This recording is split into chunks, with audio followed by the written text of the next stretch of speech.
Hello दोस्तों, welcome to my channel. आप देख सकते हैं आज के अनुपमा एपिसोड में कि यहाँ पर राघव का बेचारा म्यूज़िक बजाने वाला ही ख़राब हो गया है। और यहाँ स्टार्ट होता है वहाँ कि जहाँ पर अनुपमा आज एक और गिफ्ट दे रही है। सेट के बाद एक म्यूज़िक सिस्टम दे रही है जो कि यहाँ पर वो लेना नहीं चाहता है राघव, कि उसको इतना गिफ्ट किसी से लेने की आदत नहीं है।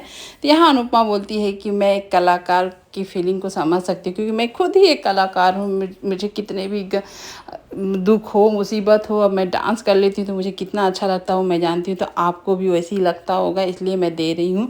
तो आप बजाइए और मुझे भी सुनकर जितना रिलीफ मिलता है तो आपको बजाने में कितना मिलता होगा। यहाँ पर जब बजाता है राघव, उसके बाद अनुपमा के इर्द गिर्द इतने टेंशन चल रहे होते हैं, वो सब बेचारी को याद आने लगता है। खासकर दोनों बेटियों के बीच में दो राहें निकल गई है, करे तो क्या करे। यहाँ पर माही पहले कितनी अच्छी और कितनी केयर करती थी, अनुपमा तो भूल नहीं सकती है। अपनी बेटी से भी ज़्यादा यहाँ माही ने अनुपमा का केयर किया था, प्यार निछावर किया था। यहाँ अनुपमा इसी फंसी पड़ी हुई है कि इसकी अगर माही की सुनती है तो राही नाराज़, राही की सुनती है तो माही नाराज़। इस दुविधा में फंसी हुई है और आंखों में आंसू भर जाता है। यहाँ राघव बोलता है कि आप सब टेंशन को छोड़कर आंख बंद करके बस ये म्यूजिक को सुनिए और उसके बाद आपका माइंड बहुत रिलैक्स हो जाएगा।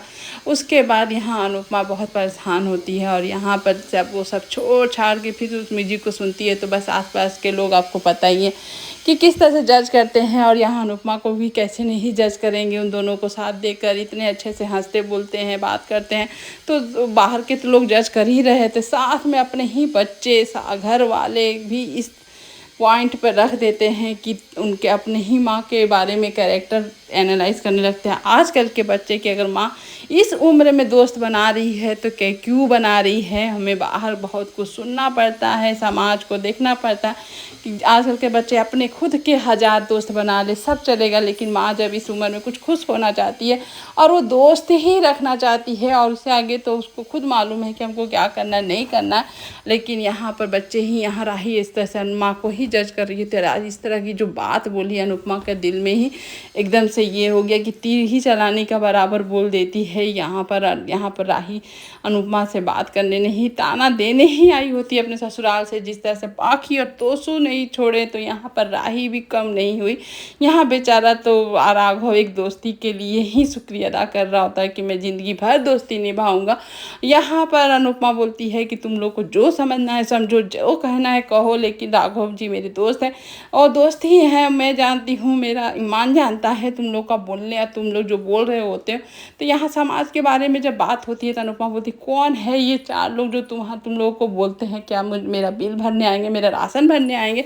कोई किसी का कुछ करने नहीं आता है। लेकिन यहाँ पर आ जाती है बा भी आकर 10 बातें अनुपमा को सुनाती है कि तुम जो कर रही हो सही नहीं है, हमें सब दिख रहा है। जाकर उसके साथ नींबू पानी पी रही हो, ये वो, मतलब कि बहुत कुछ यहाँ पर लांछन लगाया जाता है अनुपमा पर। जबकि अनुपमा या राघव ऐसा कोई काम नहीं करते हैं जितना कि आज यह अनुपमा को टारगेट किया जा रहा, सुनाया जा रहा है। और सबसे ज़्यादा दुख तो उस बात पर होता है कि अपने ही औलाद कैसे अपनी माँ को इस कटघरे में खड़ा कर देते हैं कि इतना साल दिन छोड़ दिए, इतने सालों का किया धरा, अपने माँ को नहीं समझ पाए कि मेरी माँ कैसी है और इतने छोटे से चीज़ पर जज कर लेते हैं।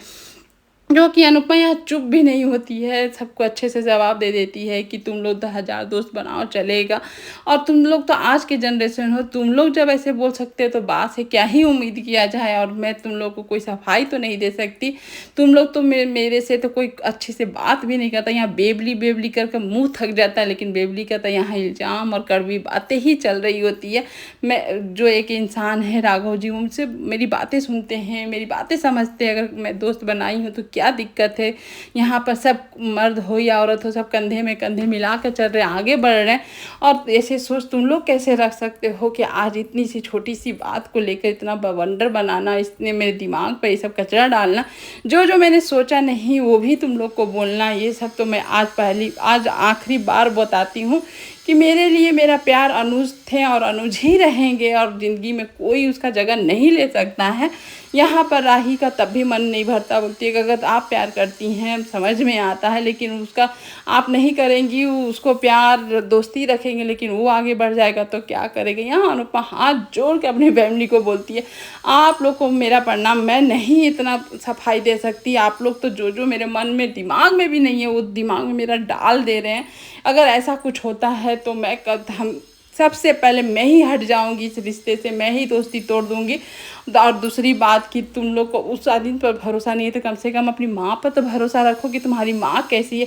आज का एपिसोड मतलब कि एक औरत की ही कहानी पर है कि जब एक औरत एक उम्र के दराज पे आ जाती है और वहाँ से अपना ज़िंदगी जीना चाहे या दोस्त रखना चाहे तो लोग कितने लांछन लगाना शुरू कर देते हैं, उसकी उम्र को भी बताना शुरू कर देते हैं कि इस उम्र में ये शोभा नहीं देता, उस उम्र में ये शोभा। तो यहाँ पर लीला बोल रही होती है यानी कि वाह कि तुम्हें तो तीर्थ धाम जाना चाहिए, तुम ये सब दोस्त क्यों बनाती। यहाँ पर अनुपमा अच्छे से जवाब देती है, आप अभी तक तीर्थ धाम गई, आप करे तो सब ठीक लेकिन दूसरे कोई करे तो बस सब खराब है। यहाँ पर किसी की अनुपमा सुनती नहीं है कि तुम लोग का बोलने से मैं दोस्ती नहीं तोड़ूंगी और मेरे दोस्त हैं तो रहेंगे, जिसको जो लगता है लगे, जिसको जो करना है कहे, मेरी बला से। मतलब कि जो अनुपमा का जो डायलॉग होता है ना, मैं घूमूंगी फिरूंगी, नींबू पानी पीऊंगी, कॉफ़ी पीऊंगी, आप तुम लोगों को क्या, ये जो डायलॉग है जो फेमस है, यहाँ भी वही डायलॉग बोलती है अनुपमा। यहाँ किसी की भी नहीं सुनती है।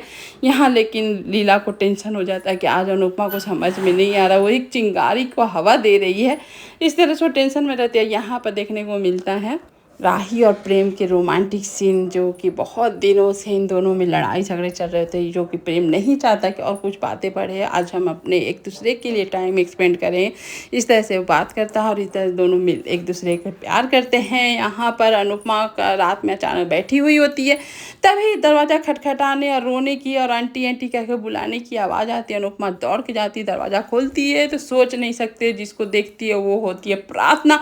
और प्रार्थना को ऐसी हालत में देख के सब अनुपमा घबरा जाती है, सारे घर वाले को आवाज़ देना शुरू कर देती है।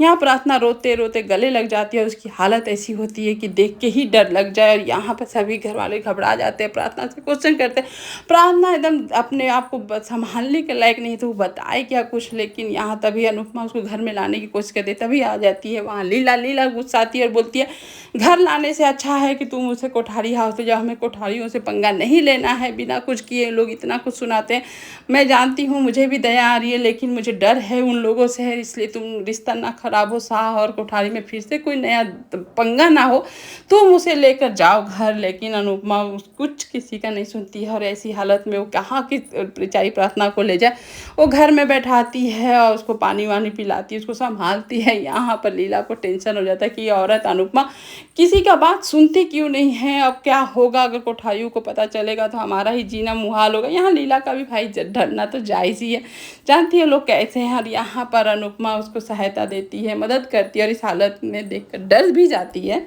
और आज का एपिसोड यहीं पर ख़त्म होता है, लेकिन कल का एपिसोड में देखने को मिलेगा कि अब गौतम की सच्चाई बाहर आती है या नहीं आती है। Thank you for watching video and bye bye.